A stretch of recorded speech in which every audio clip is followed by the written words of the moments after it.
Eh, Assalamualaikum warahmatullahi wabarakatuh. Saya Rito Alfarabi Warno eh, mau menjelaskan tentang tugas Hugging Face di unit 5 sampai 8. Saya mengambil unit 5 di section 5 sampai 8. Yang pertama, unit 5 ada penjelasan itu generatif model. Generatif model adalah model machine learning yang mempelajari distribusi data untuk menghasilkan data baru yang mirip dengan data asli. Model ini tidak hanya mengenali pola data, tetapi juga menciptakan data baru seperti gambar atau teks atau juga suara.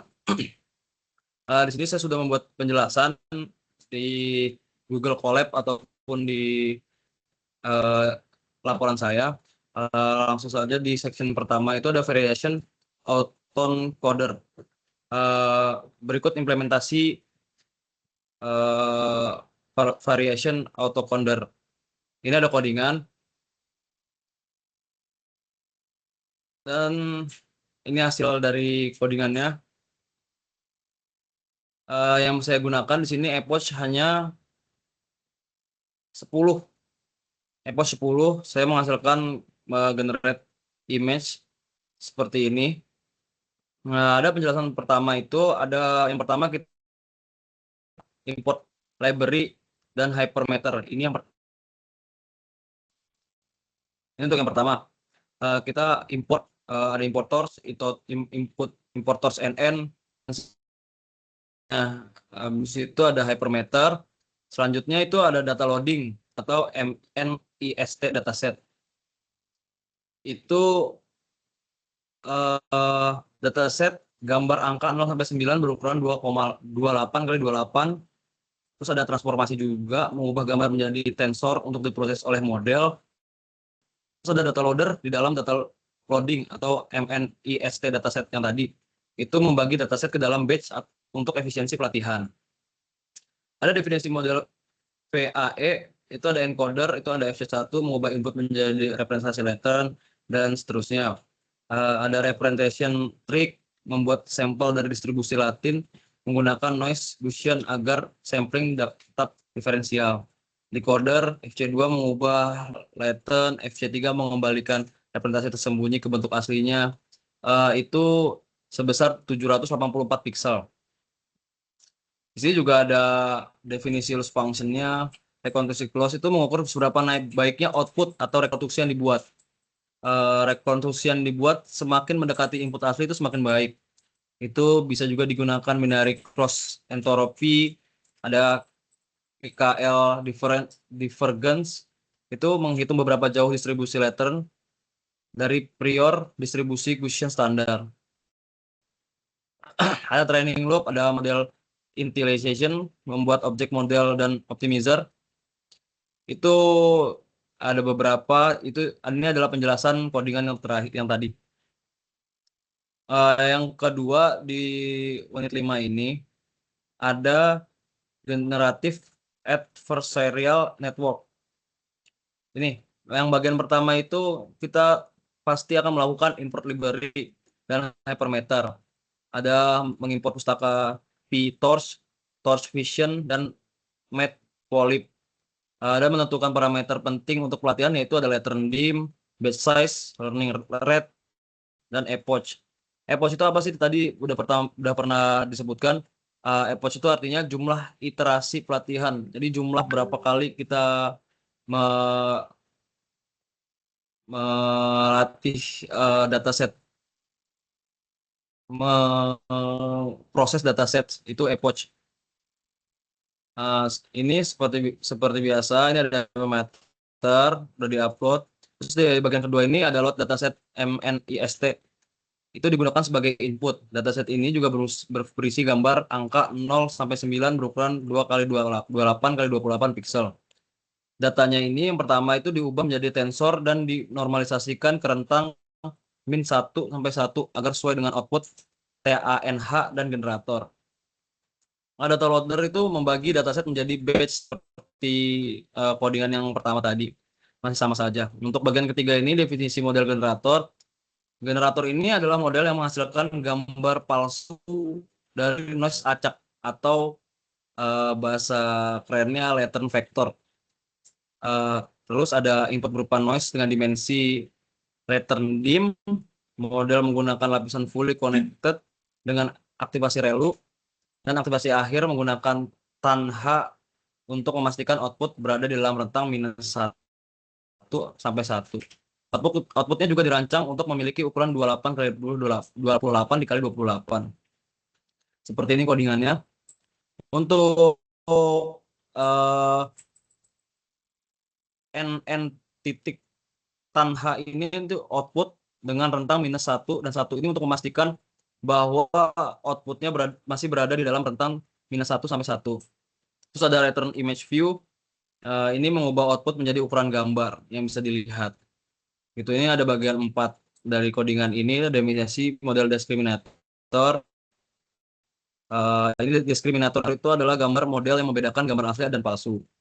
Inputnya berupa gambar yang tadi sudah diproses menggunakan beberapa lapisan fully connected dengan aktivasi leak relu. Output berupa probabilitas 0 atau 1 menggunakan aktivasi sigmoid. Untuk bagian 5, ini ada inisiasi model dan optimizer. Inisialisasi model generator dan biasa menggunakan Adam dengan parameter red dan beta. Untuk bagian 6 ini di codingan saya itu ada training loop atau proses pelatihan GAN dilakukan dalam 2 langkah. Yang pertama melatih generator membuat noise acak dan menghasilkan gambar palsu. Generator ini dilatih untuk menipu dalam tanda kutip diskriminator agar menganggap gambar palsu sebagai gambar asli. Ada pula proses kedua melatih diskriminator. Tadi yang pertama melatih generator, yang kedua melatih diskriminator. Melatih diskriminator untuk membedakan gambar asli atau palsu, menghitung loss untuk kedua jenis input gambar asli dan gambar palsu. Proses ini dilakukan secara bergantian untuk menjaga keseimbangan pelatihan. Ini qualitas noise itu untuk label gambar asli. Untuk yang vector zeros ini untuk label gambar palsu. Ini ada membuat noise dan menghasilkan gambar palsu. Ini adalah codingannya Z sama dengan torch bla bla bla bla. Untuk menghitung loss ada G_loss, adversarial loss, dan ini selanjutnya adalah visualisasi hasil gambar beberapa effort yang tadi udah kita proses. Benar akan menghasilkan gambar yang mirip dengan data asli. Saya di sini mengambil data itu dari internet, bukan di-download bukan diambil dari internal laptop saya. Ini ada mengekstrak, itu ada download. Jadi dari downloadnya itu dari link ini dan langsung diproses. Data loss, ada G-loss, ada D-loss. Ini hasil gambar epoch 10. Terus ini menggunakan epoch sampai dengan 50 pemrosesan. Untuk ini gambar yang ini untuk epoch yang baru memproses 10. Ini epoch untuk memproses yang udah 20. Ini yang 30 dan 40 dan 50. Jadi perbedaannya setiap 10 kali pemrosesan epoch itu gambarnya terlihat akan lebih jelas. Selanjutnya ada section 3 ini adalah style GAN varian. Ini ada bagian pertama, bagian kedua, bagian ketiga. Penjelasan codingannya ada di bawah codingan tersebut. Untuk hasilnya, gambar hasil epoch-nya 10. Sebenarnya saya menggunakan epoch ini sampai 100 agar terlihat lebih jelas. Yang pertama ini epoch dari 1 sampai 10.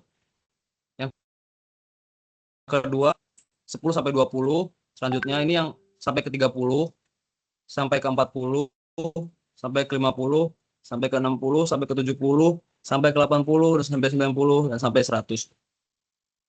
Bisa dilihat semakin banyak pemrosesan epoch-nya semakin mendekati gambar aslinya.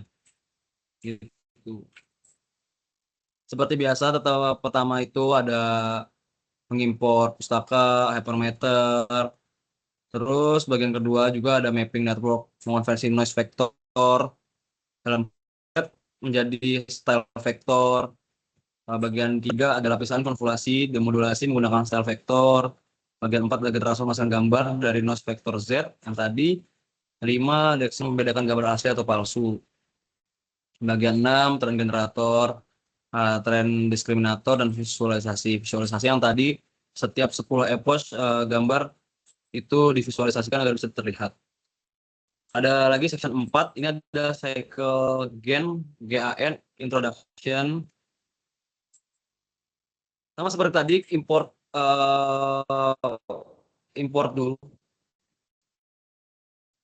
Import hypermeter dan lain-lain. Codingan selalu saya kasih penjelasan paling bawah. Untuk codingan ini saya menggunakan epoch sampai sama seperti tadi yang sebenarnya ini ada hasil tapi tadinya itu ada di download.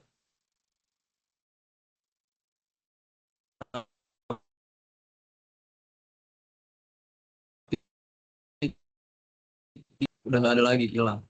Biasa kode kayak masih sama kayak tadi sebelum ada generator, discriminator, ada loss function, data itu satu unit di dalam tugas ini itu rata-rata masih membahas satu hal yang sama. Jadi kadang-kadang ada beberapa hal yang sama. Itu ini ada section 5, introduction to diffusion model. Diffusion model itu apa sih? Adalah pendekatan generatif yang bergerak dengan menambahkan noise secara bertahap ke data asli atau proses difusi maju hingga data menjadi distribusi Gaussian murni. Model ini kemudian dilatih untuk membalikkan proses tersebut atau proses denoising sehingga dapat merekonstruksi data asli atau menghasilkan data baru yang serupa dengan distribusi data pelatihan. Proses ini sering digunakan untuk aplikasi seperti image generation. Seperti biasa, kita mengimport hypermeter dan kawan-kawannya yang sama. Kenapa di sini ada penjelasan sedikit? Kenapa hasil visualisasinya kecil? Karena epoch yang saya gunakan hanya 5. Karena kalau misalnya saya gunakan 100 atau bahkan 200, mungkin hasilnya bagus, tapi itu sangat lama dan Google Colab yang saya gunakan bukan yang premium, jadi bisa nge-crash sewaktu-waktu. Tadi saya coba untuk menggunakan epoch 250, belum sampai 250 dia reconnecting terus Colabnya.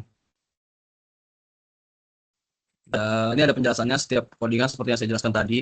Ada dataset dan transformasi, definition model menggunakan dataset gambar seperti MEIST untuk pelatihan, data dinormalisasikan rentang -1 sampai 1, ada noise schedule, forward diffusion process, model denoising, reverse diffusion process, hasil generasi. Generasi yang tadi adalah yang bisa kita lihat visualisasinya.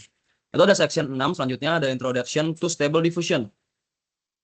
Nah, sama seperti tadi, ada import dulu, ada hypermeter, ada dataset MNIST, ada device setup, noise schedule masih ada, latent diffusion process, simple letter model, ada initial model of optimizer, training loop, masih sama.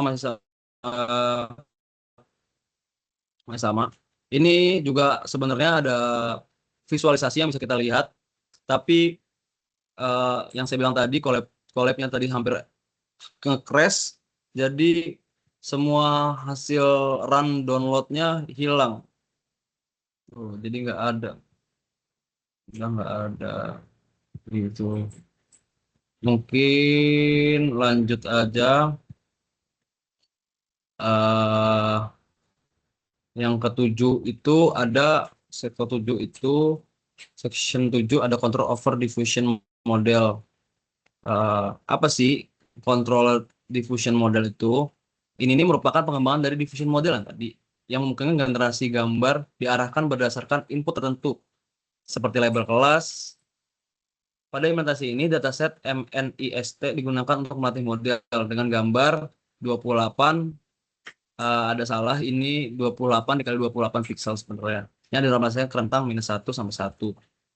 Ada dataset transformation, forward diffusion, reverse diffusion, training loop, hasil generasi. Sama. Untuk ini adalah codingannya yang sudah saya buat. Ini sebenarnya ada juga tapi hilang karena nge-crash. Saya menggunakan Apple Watch 20, jadi semakin ke bawah Apple Watch-nya semakin sedikit karena tadi sudah nge-crash. Takut nge-crash lagi dan hilang semua. Gitu. Yang section 8 ini ada privacy, bias, dan societal concern. Penjelasannya itu ada yang pertama yang perlu kita lakukan itu adalah install dependencies. Pertama, kita ini perlu menginstal pustaka diffuser, torch, dan transformer untuk stable diffusion. Ada perangkat Purple Stable Diffusion, perangkat GPU atau CPU, ada PROM menampilkan gambar seperti tadi. Selanjutnya ada unit 6 atau Basic CV Tasks. Di unit 6 ini ada beberapa section. Yang pertama ada Object Detection, ada Image Section, Segmentation. Object Detection itu untuk keamanan, mengidentifikasi wajah atau perilaku mencurigakan dalam video pengawasan atau biasa di CCTV. Terus ada penyimpanan otomatis, mengidentifikasi dan mengkategorikan produk dalam foto inventaris. Itu ada yang selanjutnya ada image segmentation, untuk membagi gambar, segmentation seperti biasa. Image segmentation ini penting dalam aplikasi seperti medis, segmentasi gambar untuk deteksi tumor atau kelainan dalam gambar medis, robotik dan mobil otonom untuk pemetaan lingkungan dan navigasi. Mobil otonom itu seperti Tesla yang sudah bisa otomatis autopilot. Ini penjelasannya. Ada object detection pertama. Yang pertama, kita mendownload gambar dari URL dulu untuk sebagai sampel. Habis itu ada membuat dan menyiapkan model untuk deteksi objek. Kita udah mendownload tadi sampel image-nya. Sebenarnya bisa di-download ataupun kita hanya mengambil URL, hanya merubah sedikit codingannya. Situ. Ini untuk yang saya gunakan ini saya mengambil URL langsung dari internet, jadi tidak perlu di-download. Bisa. Ini hanya merubah dua codingan ini. Kalau untuk di-download untuk mengambil dari internal laptop atau URL hanya berbeda itu saja. Itu hasilnya. Untuk hasil codingannya, ini ada beberapa gambar. Dia bisa melabeli, terus ada skor juga. Itu sebenarnya ini bagusnya menggunakan objek wajah. Tapi tadi saya mencoba pakai objek wajah, skornya selalu kecil, labelnya juga terlalu ngaco. Yang kedua ada image segmentation. Pertama itu ada memuat model Deep Lab V3, menggunakan model Deep Lab. Terus ada Torch Vision, memuat dan mengonversi gambar, melakukan segmentasi, menampilkan hasil segmentasi. Ini ada hasilnya seperti ini.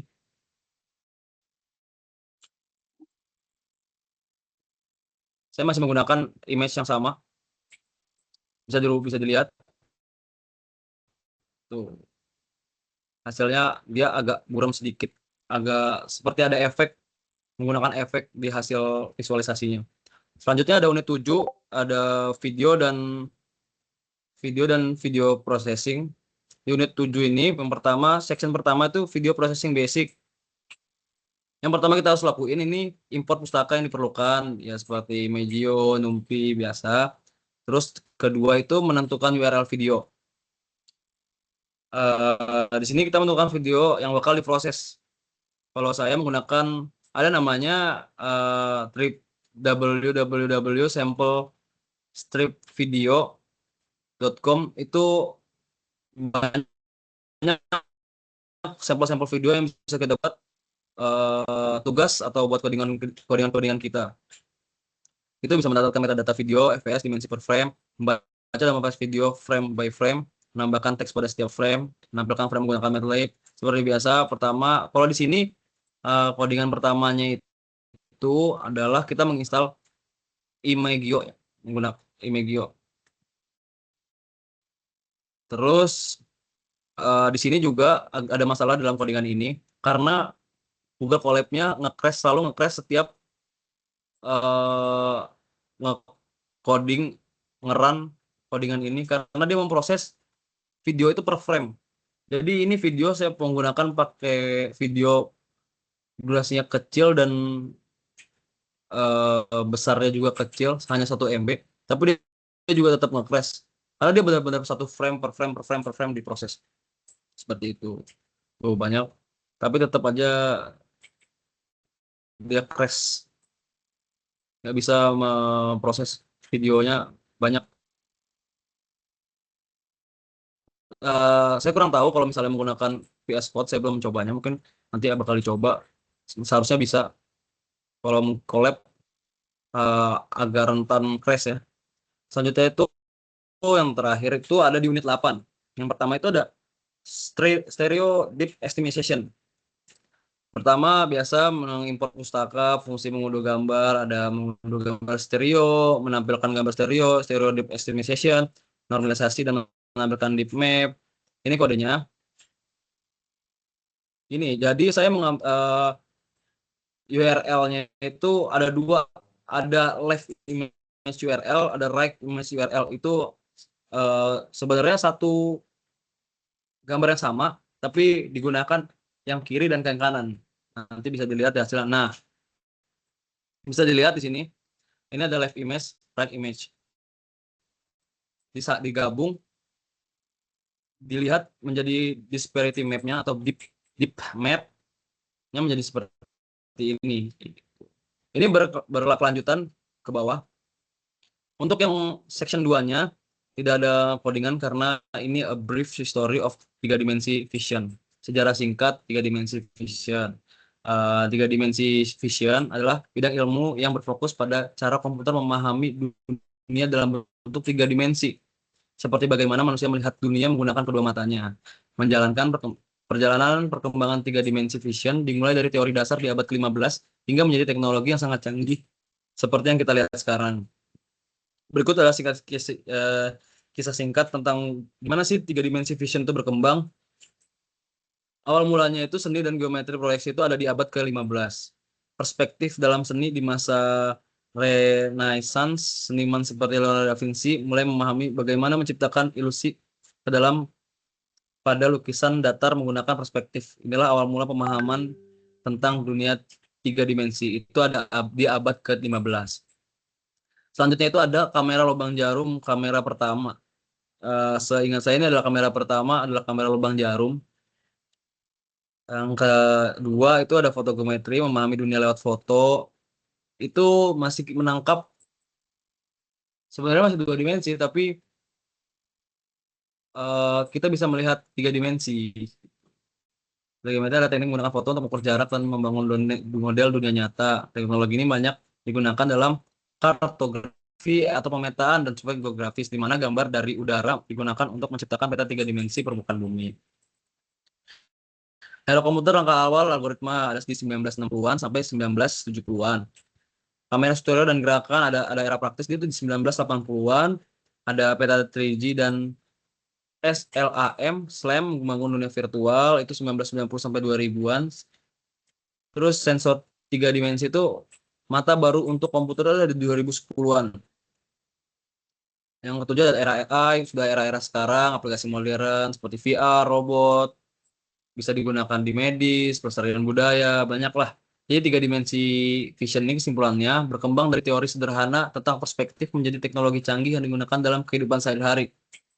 Dari kamera stereo hingga mobil otonom, dari game VR hingga rekonstruksi budaya. 3 dimensi vision telah menjadi bagian tak terpisah dari dunia modern. Dengan perkembangan perangkat keras dan pembelajaran mesin, masa depan 3 dimensi vision akan semakin menjanjikan, membawa lebih banyak inovasi di berbagai bidang. Seperti sekarang lagi digandrungi itu ada AI image. Selanjutnya ada kamera model di section 3. itu ada penjelasan kodenya saya buat di awal. Itu ada definisi parameter kamera, itu ada focal length, image width height, dan height, ada peripheral point. Apa sih focal length itu? Jarak antara pusat kamera dan bidang gambar, diukur satuan seperti milimeter atau pixel. Seperti itu. Ada image width dan height, itu resolusi gambar dalam pixel. Peripheral point itu titik pusat kamera dalam gambar. Yang kedua itu ada matriks index kamera atau dilambangkan oleh K. Ada titik 3 dimensi. Dimensi dunia nyata diberikan dalam koordinat X, Y, Z. Seperti yang pernah saya belajar di semester-semester sebelumnya, ada X, Y, Z, di mana-mana ada X, Y, Z. Tuh. Selanjutnya ada proyeksi ke titik 2 dimensi. Selanjutnya ada 2 dimensi. Kita bisa lihat ini matriks kamera atau dilambangkan K. Ada 50, 0, 320, 0, 50, 240, 0, 0, dan 1. Titik 3 dimensi di dunia nyata itu 100, 200, 1000. Bisa dilihat seperti di bawah ini. Ini ada titik 3G di dunia nyata yang di sebelah kiri. Dan di sebelah kanan ini ada titik 2 dimensi di gambar atau di proyeksi. Bisa dilihat jelas perbedaannya. Selanjutnya ada section 4, itu basic of linear algebra for 3 dimensi data. Penjelasan kode saya buat di awal, ada titik 3 dimensi, kemudian didefinisikan dalam koordinat X, Y, Z seperti yang sama. Ada translasi, menggeser titik 3 dimensi menggunakan vektor translasi dx, dy, dz. Vektor ditambahkan langsung ke setiap titik 3 dimensi, ada rotasi, ada transformasi homogen, ada visualisasi. Seperti biasa, setiap codingan yang saya buat selalu ada visualisasi. Ini ada definisi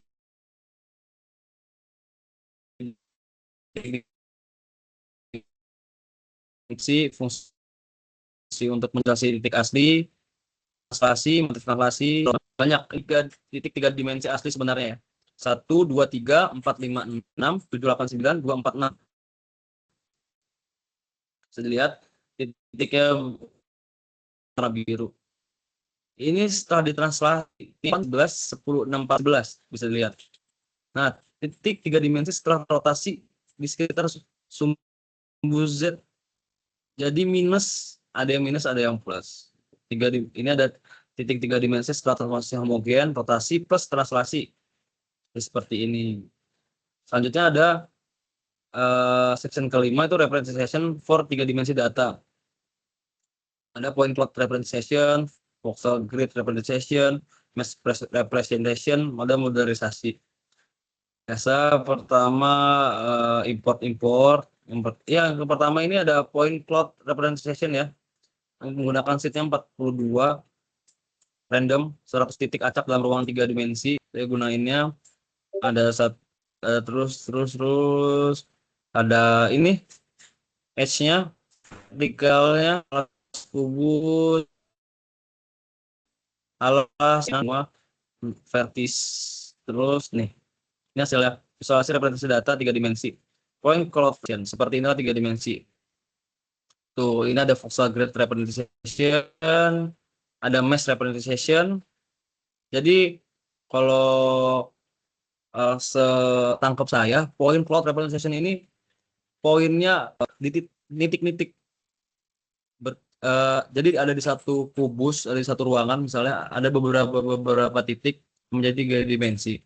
Kalau untuk voxel grid representation itu kita melihatnya itu dari barangnya yang terlihat 3 dimensi. Kalau untuk yang mesh representation-nya itu kita melihat barangnya ada di mana. Jadi kita melihat di ruangannya. Yaitu kalau di sini di representasinya kubus. Selanjutnya ada novel view synthesis. Ada posisi kamera, ini udah mulai ke kamera, ada titik objek, visualisasi kamera dan objek, kasih novel view, visualisasi pandangan baru. Biasa definisi posisi kamera, view yang diketahui nih ya. Pertama ada kamera pertama itu view-nya posisinya 0, 0, 0. Kamera kedua 10, 0, 0, dan kamera ketiga 0, 10, 0. Dan titik tiga dimensi objeknya itu ada 2, 25, 4, 45, 6, 25, 3, 75. Ini untuk codingan visualisasi pandangan awal dari semua kamera. Ada plot posisi kamera, plot objek 3 dimensi. Untuk visualisasinya, untuk codingan ke bawah ada visualisasi. Nih, bisa dilihat.